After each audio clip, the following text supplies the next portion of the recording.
Fiji. Um, and at the time, they were like, no, it's not for anything. We're fine, whatever.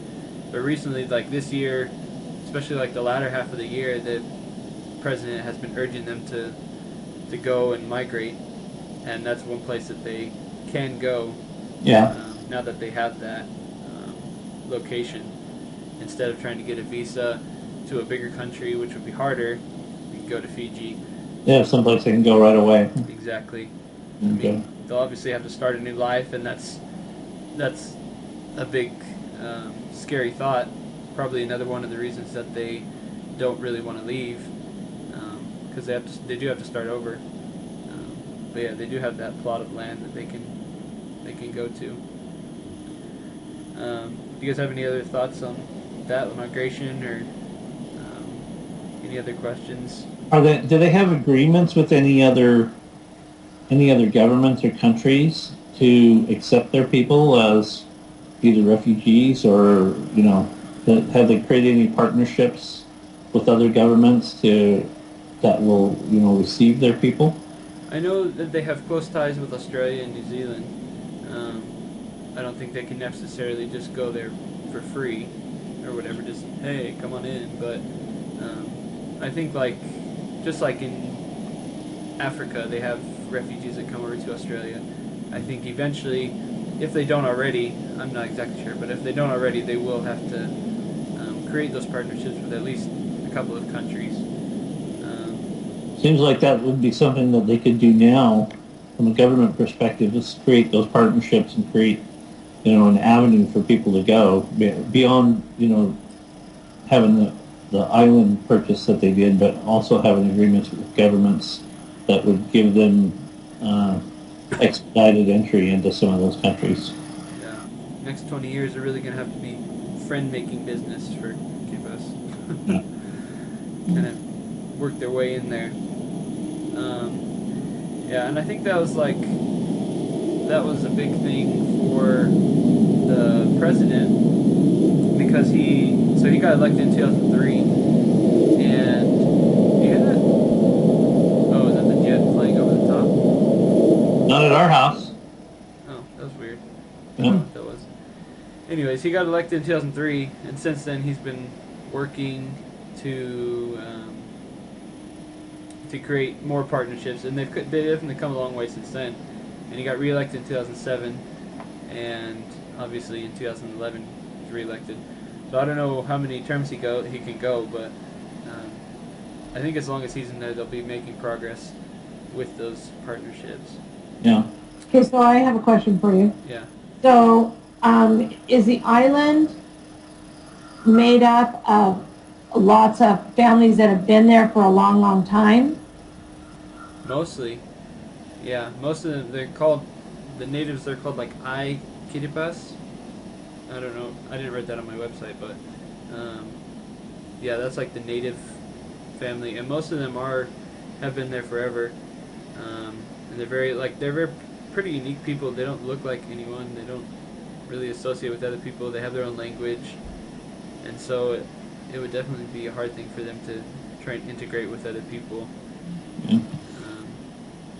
But I know what El Yotuba said is that English is a big thing there. You have to pass your English in order to go on with school, and I think that's why what he said was that's why a lot of kids don't finish school. Once they go the required amount, they just drop out and start in the fishing industry or whatever. Because English is a big part of their society as they try and integrate people and help them to be ready to go to a different country, basically. Okay. So, yeah, I think it's mostly people who have been there a long time. And that would be hard to leave if that's all you've known. Exactly. Yeah. I saw a picture of this guy who was standing in the water, and around him was like all ruins and stuff. And what the caption said was that he was standing where he used to go and shop and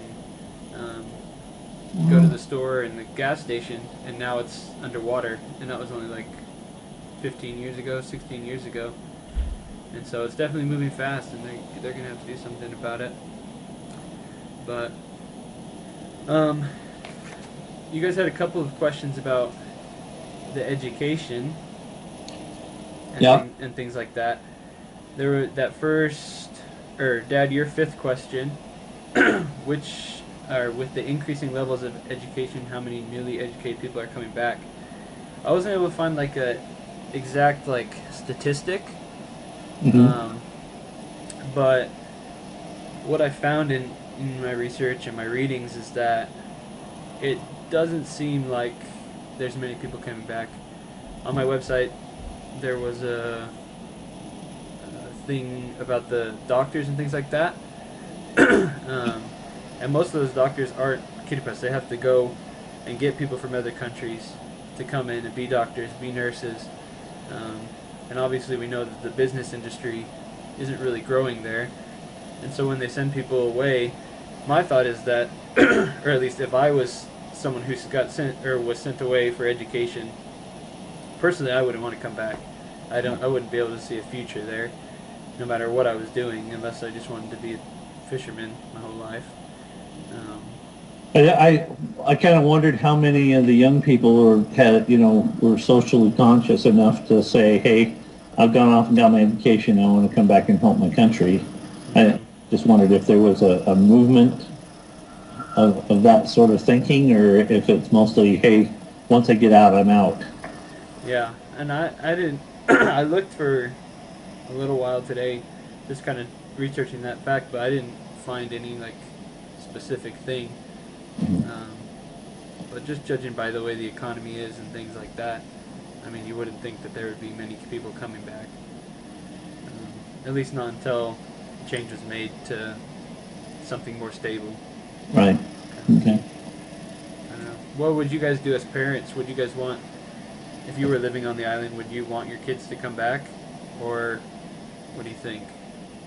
Would you want them to go Well, and well, pursue something? you always want your family near you, but in that case where there's no progress, you can't see anything, You want them to go and yeah, you want do them to something good. succeed and to, that will help them. I wouldn't want them to come back. If there's no future there, then, why would you want them to come back if there's no future? Mm-hmm. Yeah. Yeah. And maybe like, Probably tough. yeah, definitely. And what I was gonna say was maybe like the people, I mean the students that come back, if they do come back, will be the future of the movement to somewhere else. I mean, for myself, I think that would be the only reason I would want to come back would be to help my family, help those around me, people I grew up with, move somewhere else to become to a safer place. And when you look at like the on the Google tour, you can see how close everything is there. So I think that like not only would you want to help your family, but you'd be so close to everyone on the island. I mean, there's only 100,000 people on the whole thing, and they're all crammed in there. You'd be pretty close with everybody around you. You know. Well, and think of the heritage that's on that island. I mean, just the history. So, I mean, on that case, you want your kids to know their history and their heritage, But again, it's just kind of a double-edged sword. You don't want them to have to live in that if it's not progressing. So, Yeah, for sure. Just to finish up, what do you guys think are some possible goals or possible solutions that Kiribati can take to be more successful, or goals they can set for the next millennial development goals to help them their country? Well, I think they have to solve their food problem in the short term. If they really want to impact the hunger issue, they're going to have to solve the fact that they have no natural resources. So I think they would have to take some goals in even creating partnerships or creating agreements with other countries to get the hunger issue solved by raising the level of availability of food and resources to grow food, whatever that means. So that would be one thing. Yeah, Uh, for sure. it seems like if I remember right from your scatter chart, education, mortality rates were up. those were the good things. It was really the hunger and the quality of life were the things that where they need to make a real more of an impact. And so that would be the key thing I think they have to think about. Yeah, for sure. The imports and the exports, and finding new ways to get food and fresh water is a big issue to their people, because it is being most of their food and water is being infected by feces, because there's not much room on the island. Wherever you bury people, it's gonna your water's gonna get infected because it's right under the surface, basically. Yeah. And I think that's a big a big issue. What about you, Mom? I think the education was a huge thing. I think if they have those resources and they can help their children get better educated, and if they do move back, go off the island, and then maybe help them to be able to come back to the island, kind of like what we talked about before, to where they can help the island grow. They can help them, be better, do better, educate their kids better. Help them to move if they're going to move to another island, like you said. Help them to facilitate that, be leaders for that.